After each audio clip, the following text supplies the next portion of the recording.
Hello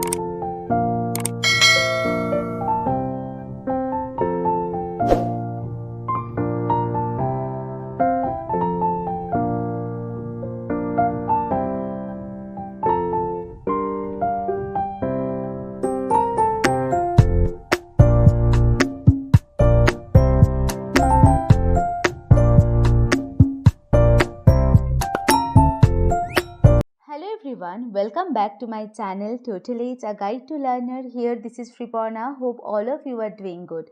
So learners, in my previous session we have already discussed some question answers on economics of the Karnataka State Board. So we all know that state board schools are one of the most important educational institutions in every state.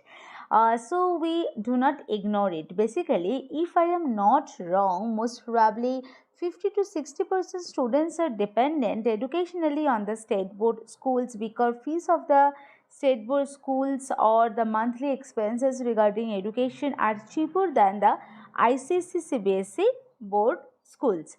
Not everyone gets chance to study ICC CBSE due to lack of money, etc. Okay, so apart from these, for many reasons, everyone can't afford it.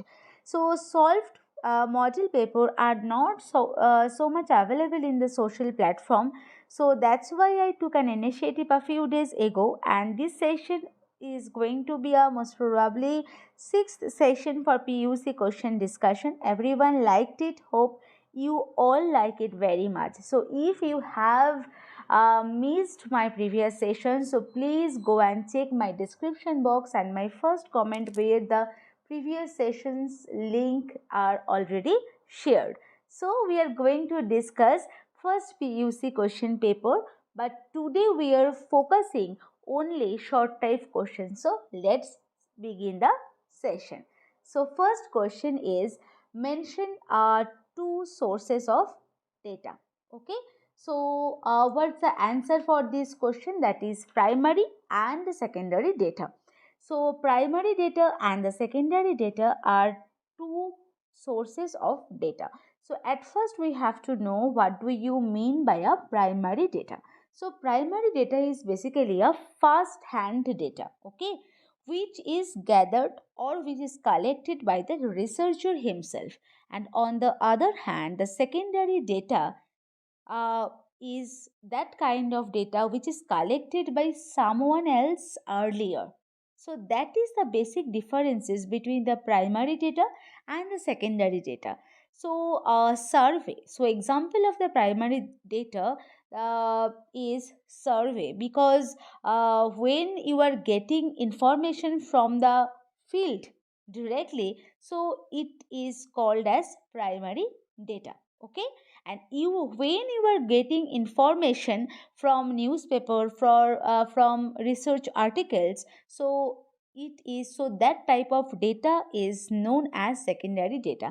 I think it is clear what you mean by a primary and the secondary data and what is the basic differences by primary and secondary data. So mention the main two sources of data. There are two sources of data. First one is primary data and second one is the secondary data. So now move on the second question. So what is the quantitative classification, and give an example. So quantitative classification, you all know that from name. Quantitative means it is measured in quantitatively. Okay, so quantitative classification is that type of classification where certain characteristics are measured, quantitatively, not qualitatively. For example, you can say age, height, production, income of the people, income of the population.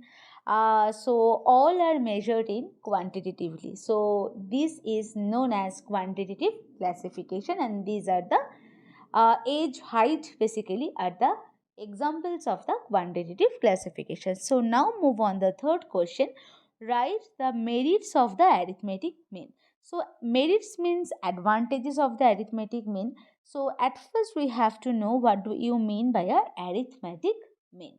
So basically arithmetic mean is the average of the value. So it simply involves taking the sum of a group of numbers, then which is dividing by the total number of the total number in a series. So the form, what is the formula of the arithmetic mean? That is x bar. This is a sign of arithmetic mean equals to summation of x divided by n. So summation x means sum of the all group members in the series, and n means number of total number in the series. Okay, total number of data in the series. So then we have to know what are the merits of the arithmetic mean. So first thing, you all know that the formula is very easy, so calculation process is very easy.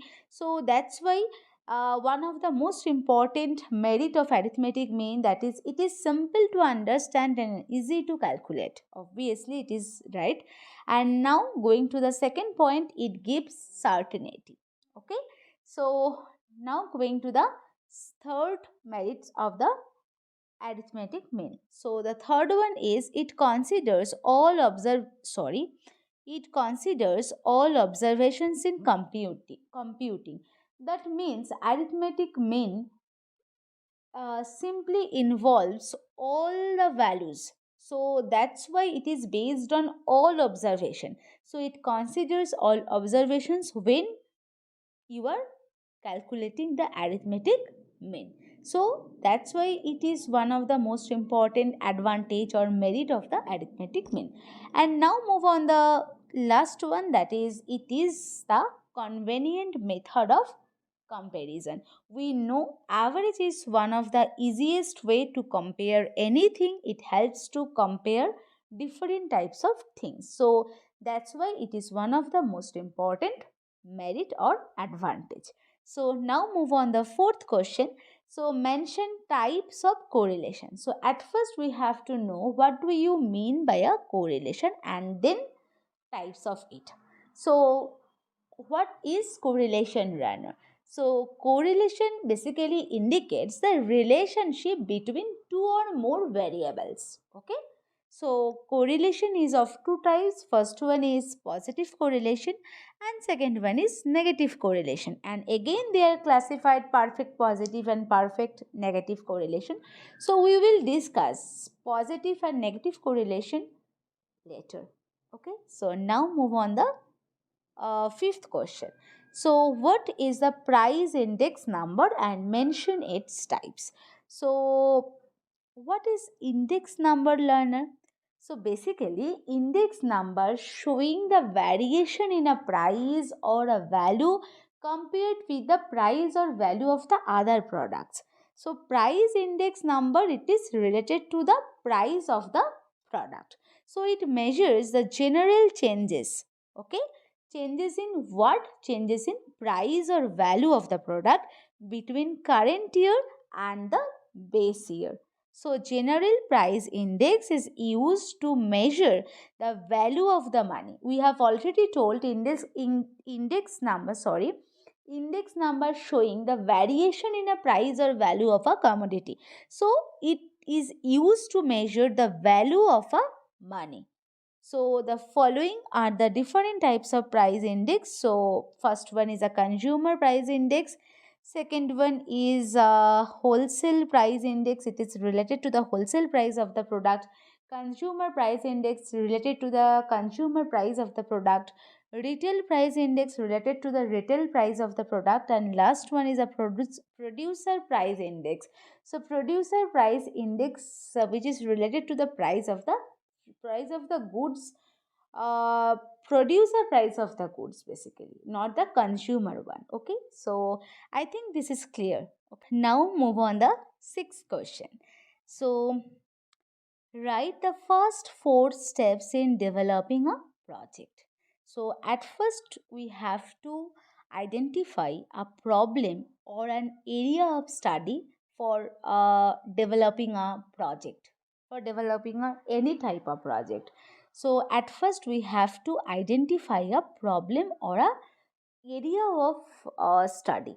And now going to the second step, that is choice of target group or choice of sample size. Okay, So third one is collection of data. Obviously, for any type of project, data collection is one of the most important step for developing any project. So now going to the fourth one, that is organization and presentation of the data. So the first four steps in developing a project are identifying a problem or an area of study, and choice of target group or sample size. Third one is collection of data, and fourth one is organization and presentation of data. So I think this is clear. So now move on the next slide. So here we can see the seventh question: who are the urban poor, and give example. So from name we have already known urban poor. So, those people who live in cities and towns, so those are called as urban people. So, those people are unable to get the basic needs of their life. So, that type of people is called the urban poor. So, urban poor are those who live in cities and towns without basic needs of life. So, Lana, do you know what are the basic? We have already told that thing. What are the basic needs of the life? So, food, clothes, and shelter. So, these three are most important basic needs of life. So, those people who are unable to get basic needs of their life, so those indicates urban poor. Clear? So, for example, push cart vendors, street cobblers, women who string flowers, vendors, beggars.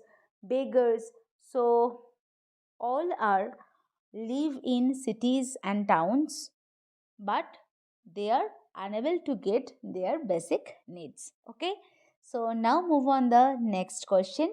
Name the institutional sources of rural credit. Okay, so the first institution, that is commercial banks, regional rural banks, or RRB, cooperative societies, and land development banks, all are situated in the rural areas, and they give us money as credit. So that's why these are known as institutional sources of rural credit. Okay, so now move on the next slide. So here we can see another question. So who are the self-employed person, and give two example of it. So self-employed persons are those person who work or operate their enterprises themselves to earn their livelihood, to earn their money. Okay, so those people are called self employed people. So, those people running their own shop, those people having their own transport enterprises uh, for for earning money. So, those people are called as self employed people. I think this is clear. Okay. So now we can see the 10th question, state the meaning of human capital. So human capital basically refers to the part of population which possesses skills, knowledge, education, experiences. It also includes the ability of the human beings to give their best and their ability to create economic value for things. So, human capital indicates basically skills, knowledge, education, experiences possessed by an individual, viewed in terms of their value, views in terms of their economic value. Okay? So, human capital refers to that part of population which possesses skills, knowledge, experiences, education, etc. So now move on the next question. Which are the economic infrastructure? So economic infrastructure facilities are directly contribute towards the economic development. So those infrastructure are related to the economic development. So those are known as economic infrastructure. So the main economic infrastructure are energy, transportation, communication, banking, insurance, warehouse, etc. So now move on the next slide.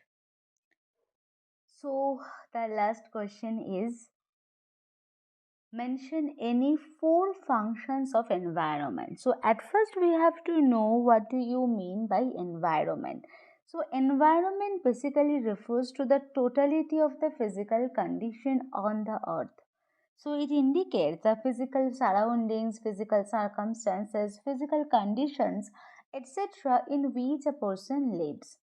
So, environment indicates circumstances, surroundings, or conditions in which a person or people lives. So, now move on some functions of environment. So, first one is the environment supplies both renewable and non-renewable resources, and you have already known what is renewable and non-renewable resources. So, now move on the second one. So, non renewable resources are those which get exhausted with extraction and use. So, this is the basic definition of the non renewable resources. So, when non renewable resources gets exhausted, gets exhausted with extraction and their use, so that is one of the most important functions of environment. Basically environment supplies the renewable and non-renewable resources. We have already told that thing. So now move on the third point. The environment assimilates all types of waste. That means uh, environment absorbs the solid and liquid waste created by humans and other living beings. So environment assimilate the all type of waste, which is included solid and liquid. Okay, so now move on the fourth one. The environment sustains the life on earth by providing both genetic and diversities. Okay, so the major functions of the environment supplies both renewable and non-renewable resources. Non-renewable resources are those which get exhausted with extraction and use. Say third one is environment assimilates the all types of waste, and last but not the least, it sustains the life on earth by providing genetic and biodiversities. Clear? So I think the whole session is clear to everyone. So, learner, here I haven't discussed the topics in detail because in my channel each and every topic is very well discussed. If any of you are missing, then please go and check my first comment and my description box. We are done for the today's session. I will come with a new session very soon. Till then, stay tuned. Please do like, share, comment, and more subscribe to my channel. Happy learning.